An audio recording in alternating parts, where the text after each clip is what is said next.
Good morning students. Last lecture में हमने देखा था कि म्यू मेसॉन कणों की पृथ्वी की सतह पर उपलब्धता की व्याख्या काल विस्तारण की अवधारणा से की जा सकती है। उसको इसी काल विस्तारण के द्वारा ही समझा जा सकता है। आज ऐसा ही एक और एक्सपेरिमेंट देखेंगे जो कि काल विस्तारण का प्रायोगिक सत्यापन करता है, और वो एक्सपेरिमेंट है कि पाई मेसॉन फ्लक्स में विसंगति की व्याख्या।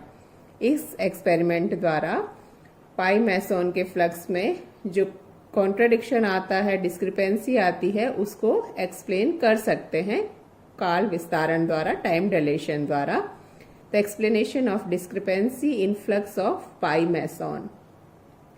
तो पाई मेसॉन जिस तरह से म्यू मेसॉन थे उसी तरह से अस्थायी कण हैं, और इनको प्रयोगशाला में एक्सीलेटर से जो हाई एनर्जी प्रोटॉन्स होते हैं उनको किसी नाभिक या लक्ष्य से टकराने पर ये पाई मेसॉन कण उत्पन्न होते हैं। इनका द्रव्यमान 273 टाइम्स होता है इलेक्ट्रॉन के द्रव्यमान का, और इनका अर्ध आयुकाल 1.8 इंटू 10⁻⁻8 सेकेंड होता है। अर्ध आयुकाल यानी हाफ लाइफ टाइम। उसका मतलब होता है कि इतने समय के बाद जो नंबर है वो प्रारंभिक नंबर का आधा रह जाएगा। यानी मान लीजिए n0 है तो 1.8 इंटू 10⁻⁻8 सेकेंड के बाद वो जो नंबर है पाई मेसॉन कणों का वो n0/2 रह जाना चाहिए। तो अर्ध आयुकाल मतलब जो उनकी संख्या है किसी भी कण की, वो संख्या प्रारंभिक नंबर का आधा रह जाए। इस प्रयोग में क्या गया कि जो पाई मेसॉन कण प्राप्त किए गए उनकी संख्या को दो डिटेक्टर द्वारा नापा गया, D1 और D2, और ये डिटेक्टर एक दूसरे से 30 मीटर की दूरी पर थे। यानी पाई मेसॉन कणों की संख्या 30 मीटर की दूरी पर नापी गई। यहाँ मान लीजिए D1 पर हम n0 कह रहे हैं। फ्लक्स का मतलब number of pi meson per unit area, तो वो n0 है और यहाँ पर n है।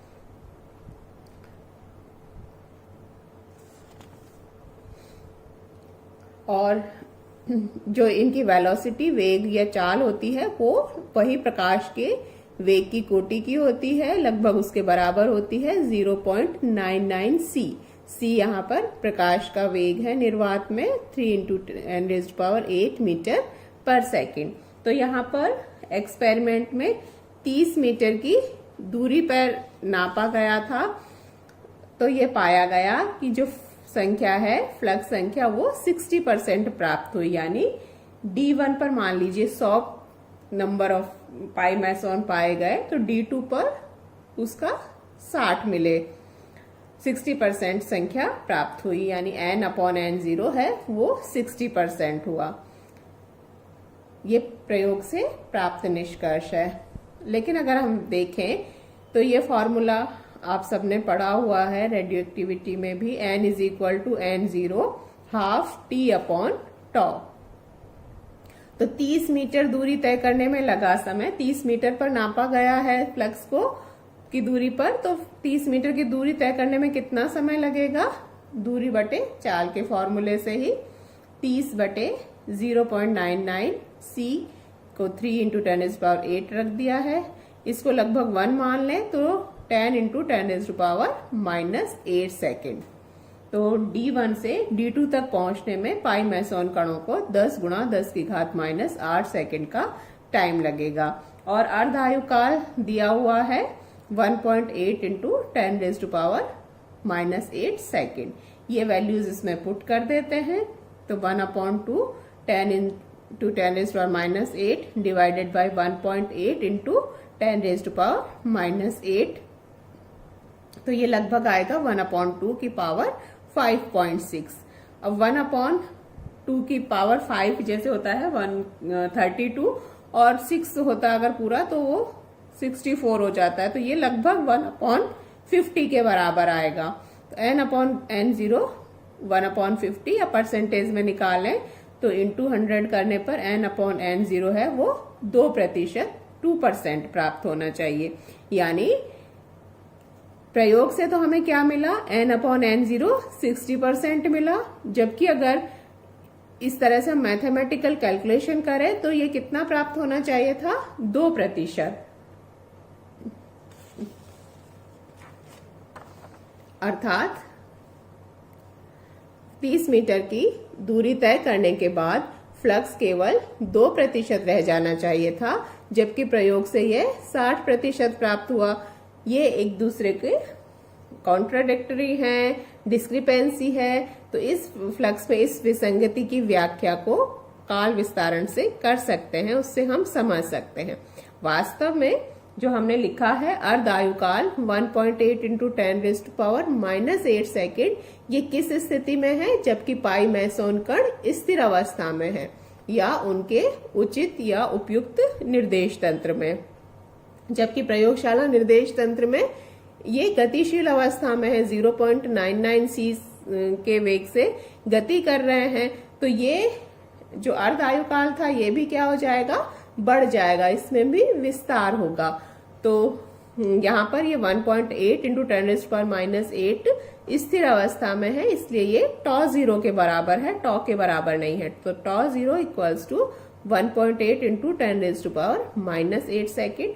और ये जो फॉर्मूला हमने पहले डिराइव किया था काल विस्तारण के लिए, तो τ कितना हो जाएगा, τ0/1 -v²/c²। वैल्यूज पुट कर देते हैं। v 0.99 c था तो c से c कैंसिल हो जाएगा और 0.99 का स्क्वायर, वही a² माइनस b², तो a plus b into a minus b. ये इस तरह से आ जाएगा। ये इसको लगभग वही 1 प्लस 0.99 को इसको भी 1 मान लिया है, तो लगभग 2 इंटू 0.01। ये 0.01 0.1 का स्क्वायर है, तो उसका अंडर रूट और अंडर रूट 2 का। ये हम इस तरह से अंडर रूट 2 या अंडर रूट 3 या अंडर रूट 10 इसमें, क्योंकि ये हमें सबको याद है, पता है कि ये होता है, उसके लिए हमें अलग से मैथमेटिक्स करने की जरूरत नहीं है। तो 1 ये अंडर रूट 2 आ गया, अंडर रूट 2 होता है 1.414 इंटू 0.1, ऊपर ये 1.8 इंटू 10⁻⁻8 चल ही रहा है। तो इसको और थोड़ा सा सॉल्व कर लेंगे और ये वैल्यू आ जाएगी τ 12.85 इंटू 10⁻⁻8 सेकेंड। यानी स्थिर अवस्था में जो अर्ध आयुकाल 1.8 इंटू 10⁻⁸ सेकेंड था, गतिशील अवस्था में वो बढ़कर 12.85 इंटू 10⁻⁻8 सेकेंड हो जाएगा। तो अब फिर से हम वही कैलकुलेशन जो पहले किया था कि अब फ्लक्स कितनी आएगी, तो उसी तरह से हम कैलकुलेशन फिर करते हैं।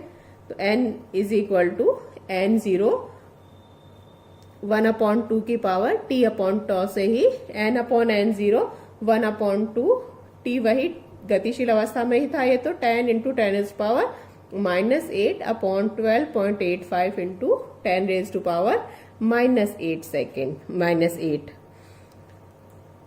अब इसको सॉल्व करेंगे, 10⁻⁻8 से 10⁻⁻8 तो कैंसिल हो जाएगा, तो 10/12.85, तो 1 से छोटी राशि आएगी, तो 0.78 आएगी ये। और इसको थोड़ा सॉल्व करेंगे, जैसे 1 होता तो 1/250 होता, ये 1 से भी कम आ रहा है, तो 1 पॉइंट ये वैल्यू होगी 66, और n/n0 है वो लगभग 60% प्राप्त होगा। तो जब काल विस्तारण की अवधारणा को नहीं कंसिडर कर रहे थे तब तो हमें फ्लक्स कितना प्राप्त हो रहा था, 2%, लेकिन प्रयोग से वो 60% प्राप्त हुआ। उसकी व्याख्या हम काल विस्तारण से कर सकते हैं कि गतिशील अवस्था में होने के कारण पाई मैसोन कणों का जो अर्ध आयुकाल है वो बढ़ जाता है, उसमें वृद्धि हो जाती है। इसके कारण से n/n0 60% प्राप्त होता है। तो इससे सिद्ध होता है कि गतिशील अवस्था में पाई मैसोन कण के अर्ध आयुकाल में वृद्धि हो जाती है, जिसके कारण 30 मीटर की दूरी के पश्चात फ्लक्स 2% ना रहकर 60% प्राप्त होता है। तो यहां हमने इस जो t था वो गतिशील अवस्था में था और टॉ जो हमने पहले लिखा था 1.8 इंटू 10⁻⁻8 वो स्थिर अवस्था में था। ये दोनों एक ही उसमें होने चाहिए। तो यहां हमने क्या किया था कि गतिशील अवस्था में इसको निकाल लिया था। दूसरा तरीका ये भी हो सकता है, एक और तरीका, कि हम t को निकालें। जैसे t था हमारा 10 इंटू 10⁻⁻8 सेकेंड प्राप्त हुआ था, वही कि 30 मीटर बटे 0.99 इंटू 3 इंटू 10⁻8 जो हमने t निकाला था अभी उससे। तो t की वैल्यू है वो 10 इंटू 10⁻⁻8 सेकेंड प्राप्त हुई थी। ये किसमें है? प्रयोगशाला निर्देश तंत्र में या गतिशील अवस्था में। तो इसका स्थिर अवस्था में कितनी होगी? उसी फॉर्मूले। अब यहाँ टॉ की जगह हम t लिख देते हैं। तो t is equal to T0 upon √1 minus v² upon c²। इससे हम देखें तो T0 t का मान है 10 इंटू 10⁻⁻8 इंटू 1 माइनस 0.99 का स्क्वायर। अब ये इधर चला गया तो T0 निकाल रहे हैं हम स्थिर अवस्था में, ये समय कितना होता।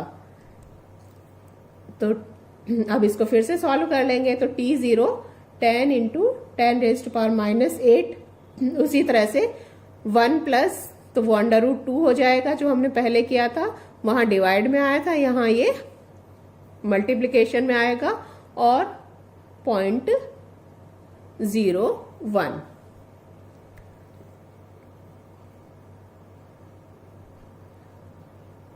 तो T0 10 इंटू 10⁻⁻8 √2 का 1.414 और 0.01 का √0.1। तो ये हो जाएगा T0 1.4 लगभग ही कर लेते हैं हम इंटू 10⁻⁻8 सेकेंड। अब फिर से उसी में पुट कर देते हैं n upon n0 equals to, अब की बार हम दोनों चीजें स्थिर अवस्था वाली पुट कर देते हैं। तो ये दोनों T0 अपॉन τ0 तो 1/2 T0 हमें मिला 1.4 इंटू 10⁻⁻8 और τ0 है 1.8 इंटू 10⁻⁻8। अब करेंगे तो लगभग वही आएगा n upon n0 equals to 1/2 7/9। ये कैंसिल हो जाएगा, पॉइंट हटा देंगे, 2 से काट देंगे तो 7/9 या 1/2 0.78 जो कि पहले आया था, वही आया था n upon n0 equals to 1/2 0.78। तो अभी भी वही आएगा और n अपॉन n0 है ये 1/1.66 या 60% के बराबर होगा। तो किसी भी तरीके से कर सकते हैं, या तो हम t जो गतिशील अवस्था में था उसको स्थिर अवस्था में कितना समय होता उसमें कन्वर्ट करके और τ0 को ऐसा रखते, या दूसरा तरीका ये था कि हम जो τ0 दिया हुआ है 1.8 इंटू 10⁻⁻8 उसका गतिशील अवस्था में मान निकाले। तो तब हम दोनों चीजें गतिशील अवस्था में रखेंगे, t को हम 10 इंटू 10⁻⁸ और जो अर्धायु काल है वो 12.85 इंटू 10, या फिर गतिशील अवस्था में दिया हुआ है और उसको हम स्थिर अवस्था में कितना रहता उससे चेंज करके भी इसको निकाल सकते हैं। तो इनसे ये सिद्ध होता है कि काल विस्तारण की घटना प्रेक्षित होती है जबकि जो पार्टिकल है, जो कण है, जो पिंड है वो प्रकाश के वेग के समकक्ष वेग से गति कर रहा हो। दैनिक जीवन में ये प्रभाव परिलक्षित नहीं होता, दिखाई नहीं देता, क्योंकि उस समय v की वैल्यू c से बहुत कम होने से हम उसका प्रभाव की उपेक्षा कर सकते हैं। नेक्स्ट टॉपिक हम नेक्स्ट लेक्चर में स्टार्ट करेंगे।